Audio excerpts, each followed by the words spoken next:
Welcome to the Get Real Podcast, your high-octane boost of full-on reality therapy for personal, business, and investing success with your host, Ron Phillips, because somebody's got to tell it like it is. Hello, and welcome back to the Get Real Podcast. This is Heather Marchant, and I am here without Ron today.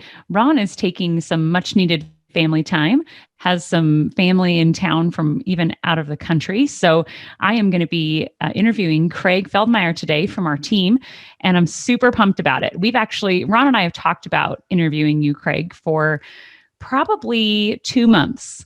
And the topic and everything has been planned out. So this isn't anything on the fly. This is definitely something that was in the books. So we're super happy to have you. Welcome. Yeah, thanks, Heather. Look forward to sitting down for a little bit. Yeah, I would normally spend a little bit of time giving an intro and be all fancy, but that's mostly what we're going to be talking about is your background. And I think it's really pertinent to people listening and the career path that you've chosen, where you've come from, how you've arrived here at RP Capital, I think has a lot of takeaways and a lot of lessons for people. So I'm super excited about this. So thanks for joining us on the show. So my first really thing I want to cover and jump right into is your background. And Sure. When we first met, gosh, it's been a few years. I don't even know how long it's been, but I'd have to look that up. Our first conversation, 2017, so 4 years ago. Oh, really? Oh, Yeah. wow, that's crazy. We go way back. So why you chose your career at that time, and a little bit about how you arrived at that, I guess. Yeah, sure. So I've always been really interested in finance, investing, personal finance since I've been a little kid. And, I always had this mindset of, the two most important things to take care of in life are your health and your wealth. So those have kind of been the cornerstones of a lot of my thought process. And, both my parents are entrepreneurs and are very much, go-getters, and said, once you go to college, it's on you. You got to take care of yourself. We'll help you get there. But then, the world is yours. And so I've always just loved the concept of investing, of growing your money, of using compound interest as your friend. You read about it in books, you hear about it, but then when you actually see it happen to your own portfolio, to your own money, it makes a big difference. It becomes real. And so it was a very natural fit for me. I was a finance undergrad and I have my master's in accounting.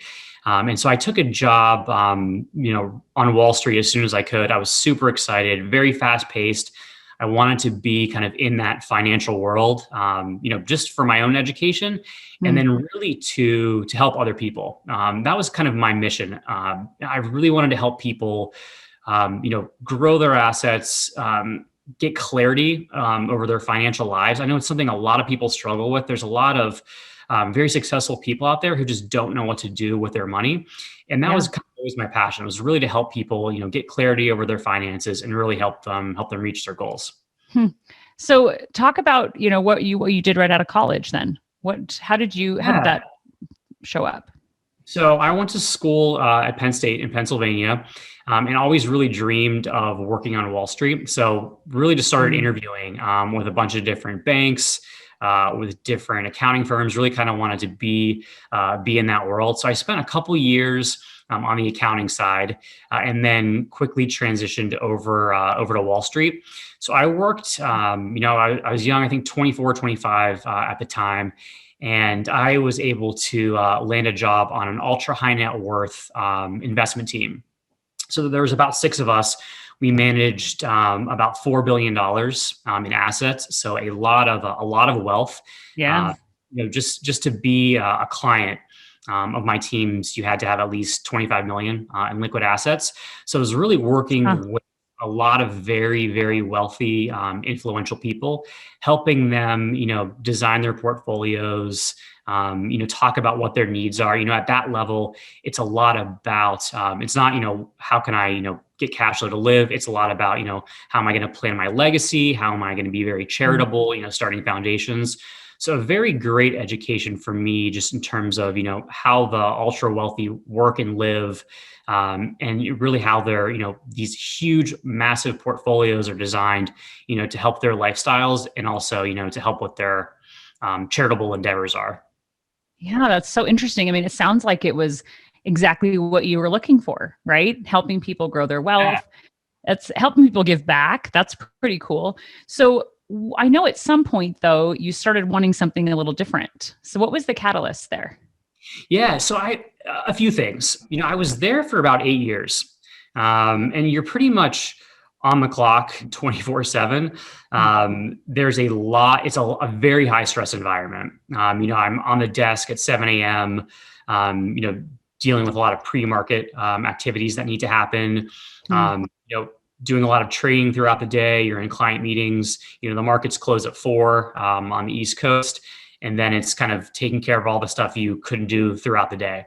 Yeah. And it was a great job in my 20s. I actually met my wife at work as well. Huh. We met chatting over, instant message at 10, 11 o'clock at night. I didn't know that. That's great. And we both woke up one day. I'd say we were in our early 30s at that point, and wanted just a different lifestyle for us. As we started thinking about family planning, is that really the lifestyle we wanted? So we took a big leap and moved to Florida. We moved to the Tampa area, where I have some family, and I took a different job. So still in the financial world, but more on the analytical side of the business. Very, very data heavy, very Excel based, a lot of financial modeling, which was just not my personality at all. I quickly realized that. You're a people person a lot. I can tell you enjoy, people. So. Absolutely. And it's funny too, just as I was growing my own stock portfolio, and I was thinking about making a transition, I was saying to myself, it's great that I have these assets, but the problem is they're not paying me any cash. And what do we need every month to pay our bills? We need cash flow, we need liquidity. And I didn't necessarily want to sell out of my portfolio every month in order to get cash flow. I don't know if the people listening are, if you understand dividend yields, but it takes millions of dollars to invest in dividend paying stocks, really just to meet, I'd say, a very basic kind of lifestyle. So it takes a lot of money to get there. And that's when I started doing some research around, buying assets that would produce cash flow. So that was kind of my intro into the real estate world. And, kind of as we were transitioning down to Florida, through a bunch of different conversations, I found RP Capital and was able to, luckily enough, be introduced to you. Yeah, it's so crazy because you were a client of mine for at least a couple of years, 3 years or so. And I think that shift happened. I think that's so fascinating, that shift in mindset of this is what I do. You obviously understood it very well. I don't really understand stocks, right? It's not my game. Yeah. And so I actually had someone ask me, "Hey, if I had 100,000 to invest, where would you put it?" And I said, "Well, I don't really understand stocks, so I wouldn't put it there. I mean, I understand on a very base level, but obviously you understood that game enough to understand that it wouldn't give you passive income, right?" So Correct. I think Yeah. that's really interesting and an interesting takeaway out of the story. So when you took the leap and moved to Florida, you stayed in the industry. We had several conversations, buying rental properties, but then you reached out to me last year. Was it last year? Yeah, it was. It was last year. Yeah, probably. July, August of last year. Yeah, because I was in Charleston when you called me. I remember where I was standing. Isn't that weird? Like I remember being so caught off guard. So at RP Capital, I'd been working on training up a team and training them to do what I've been doing, right, for several years. And you called me at like just the right time. You know how sometimes those conversations happen. And I think that's also a takeaway from this is paying attention to the timing of things, right? And like sometimes the stars align and it's just right. I don't feel like it's just the stars in my personal beliefs, obviously, but it just feels like this fortuitous thing that it's just, okay, here's what's going to happen. And it's just the right connection. So when we chatted, I was actually in Charleston and at the beach, and I was near Ron's house, and we'd been meeting on my RV trip last year. So that's right. I remember talking to you. So you reached out to me and said, "Hey, Heather, I'm kind of exploring just totally doing something different. And I love real estate. And I looked at your background. I knew your background, right? Because we'd been talking for a few years. And I thought, wow, that could be really powerful to have someone on the team that really gets the stock market and understands why I don't invest in the stock market, right? You probably still have funds in the stock market because you I get do. it. I do. I still love the stock market. We can talk about the kind of the pros and cons to all different types of investing. But I will, Yeah. in terms of making the jump, I was really hesitant to call you. My wife, I give her all the credit for kind of lighting the fire under me, but because this is this is during COVID at this time, so we're both working from home. And she had never really kind of understood what I did at my new job, and I'd been there for a couple of years at that point. And she said to me one day, she said, "You just sound miserable on the phone." Mm. Really? I didn't even understand. She goes, "I can tell you're not yourself. I'm a pretty extroverted guy, usually in a really good mood." And she just That is true. I see your whole demeanor is just not where it should be. And I told her, I said, I don't like what I'm doing. It's just not for me. I need to find something different. So I was, on the hunt for, another job. I was thinking about working at a different bank, maybe going back into the wealth side.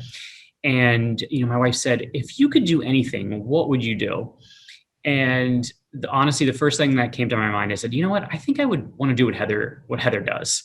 And she said, "Okay, why don't you call her and just ask?" And I said, "There's no way. It's a small company. They don't have room for me." And it took her a while for her prodding me to say, "Just call her, just call her." And finally, I did, and I'm super glad I did. As you alluded to earlier, the timing just worked out.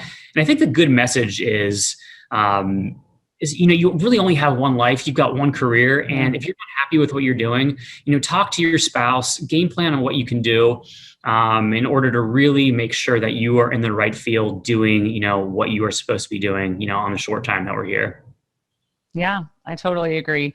I was telling a friend how what I do professionally feels like a life's work at the same time. Like it doesn't feel like I look forward to Mondays. That's one of our fundamentals at RP Capital is that we love Mondays.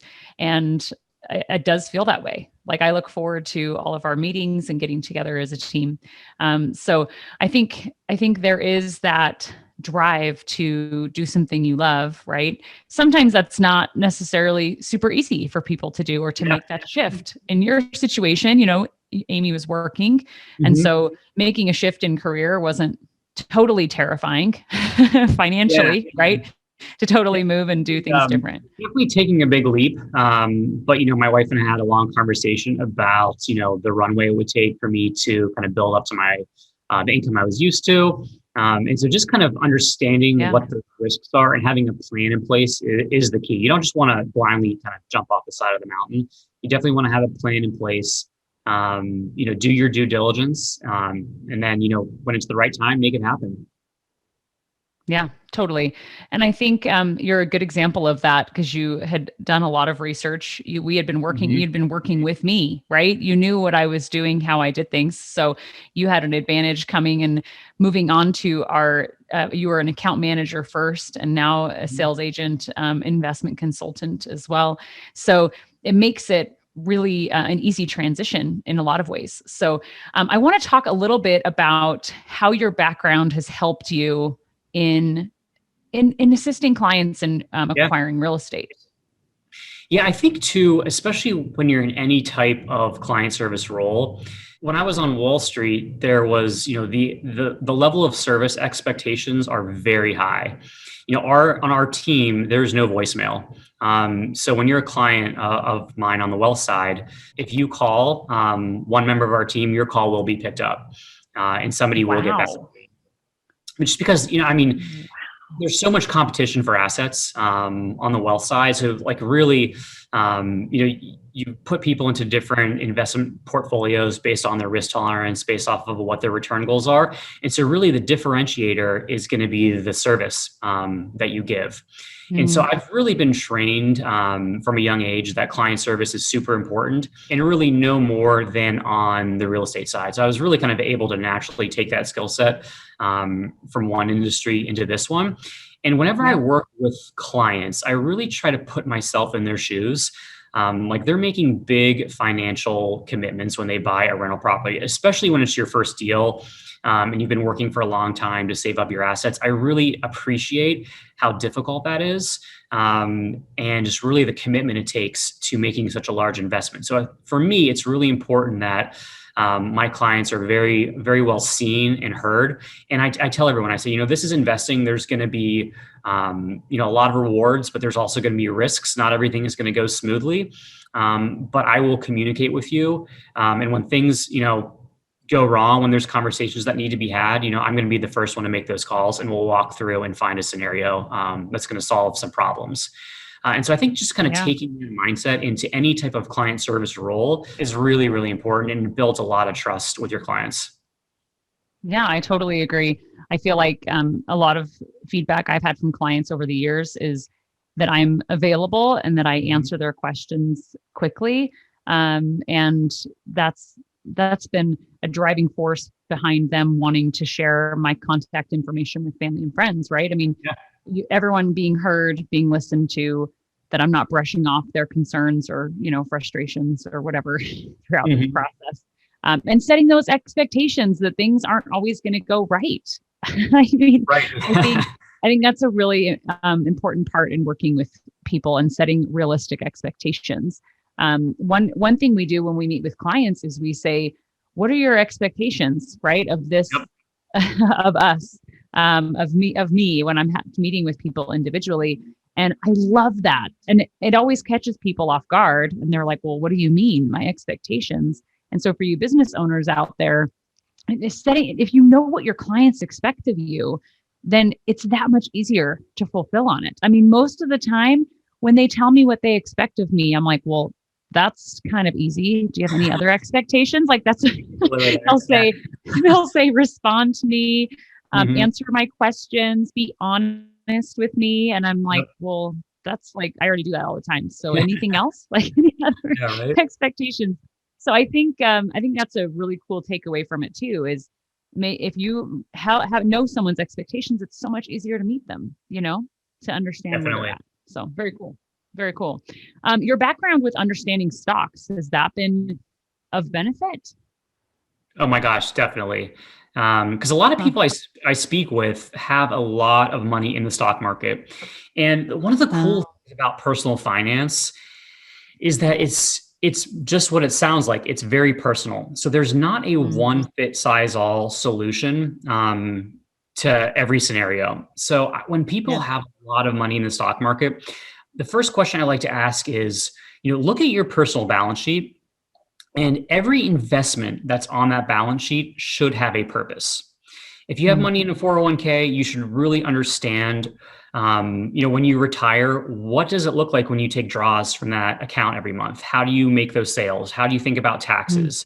If you have $1 million portfolio, how much can you withdraw every year in order to not to run out of money? You should have the answers to those questions. And a lot of people I find out, especially when you're in a 401k or just doing stocks, you're kind of on autopilot, and you should be investing in something, but you don't understand why. So I would say, if you've got annuities, if you've got bonds, if you've got stocks, if you've got insurance products, just talk to your financial advisor if you have one, and find out why you have those assets. For me, I like the stock market because there's a lot of liquidity involved in the stock market. It's very easy to get in and out of positions. I like researching companies. Done a lot of due diligence, and I can see, a stock take off in price. One of the things I don't like is that I have no control really over what the company's management's doing. So there's other stocks, I've done a lot of research on, and there's some crazy event happens and the stock will tank. With real estate, with stocks, they have liquidity, with real estate, you have leverage. And when you understand leverage and how to use leverage properly, it can be a game changer in how to multiply your wealth. And with real estate, I Yeah. really loved how it's a tangible asset that I can physically go and see. I understand it. It's the pro formas to review are pretty easy to understand.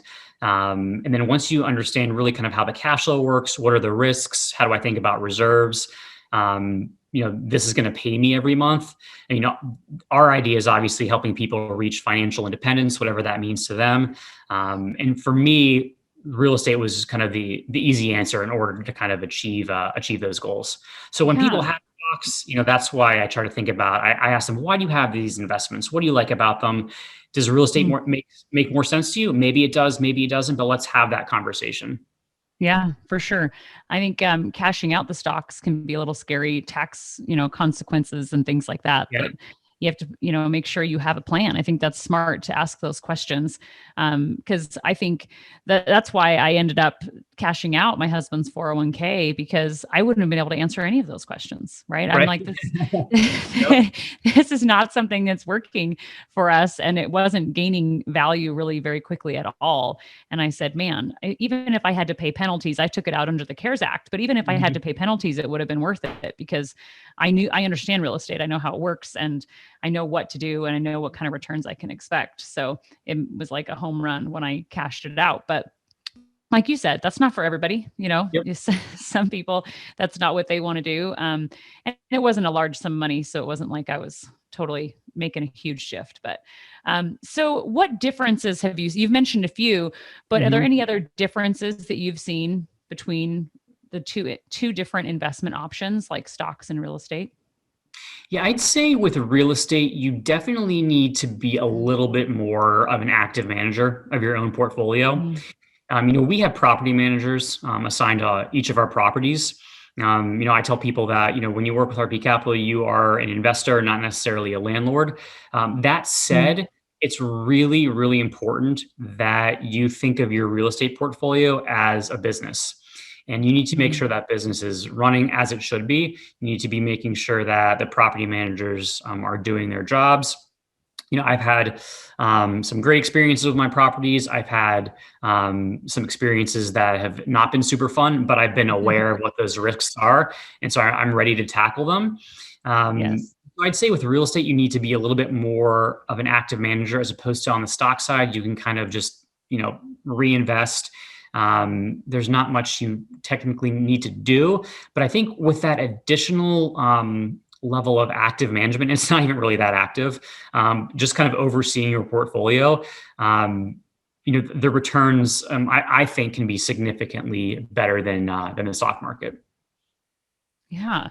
I mean, for me, it's always been a no-brainer because of the 4 rates of return, which Mhm. stocks can't do, and having control over the return that you have, right? Having control Exactly. somewhat, over raising rents and, adding value to your properties with renovations or what have you. So, it's so fun to me. But I also, because I don't understand it super well, my dad had tons of stock growing up, so I, learned from him quite a bit. Sure. But other than that, that's about it. So, I think there's some cool takeaways from our conversation today in choosing a path that makes you feel alive, right? Yeah. Whether Totally. it doesn't have to be perfect. Not everyone has the luxury that you've had, Craig, in totally transitioning, but it's been a fun ride and fun to watch. You're the only person I've ever worked with that's been a client that's transitioned to a member of our team. Wow, that's And awesome. yeah, I'm I've never excited had to it happen before. hear. So, but I knew that it would be a good fit where you had your background that you had. So Mhm. you did have to get a real estate license though, which took a I hot minute. did. I did. I took so many financial exams after college, and I really thought I was done test taking. Yeah, seriously. I I had to oh, take one more, but Yeah, always learning though. That's one thing I love about real estate is yep, it's not stagnant. There's always something new and different to learn. So I find that really absolutely. interesting. So I think one thing that another takeaway that I heard too is knowing why you have the assets that you have. So I think that's a Yes. really good thing, for people to take account of what investments they have, why they have them, what their plans are, right, for retirement. I think those were really smart questions that you had. So some good action items out of this chat today. This is one of the many reasons why I thought you as a guest on the podcast would be a really good fit, because of your experience and what you've brought to the team. So thanks for joining us today. Yeah, thanks for having me, Heather. Really enjoyed it. Awesome. Well, I'm sure we'll have you back again. Maybe we'll have a deeper dive on stocks or something and understanding it better. So, that'd be awesome. For those of you listening, we'll look forward to seeing you next week when Ron will be back. But for now, get out and make something happen this week. Craig gave you lots of good tips for a stock investment portfolio and even a real estate portfolio. So go out there and make something happen this week. Understand your investments. Thanks, guys. See you guys. This has been the Get Real Podcast. To subscribe and for more information, including a list of all episodes, go to getrealestatesuccess.com.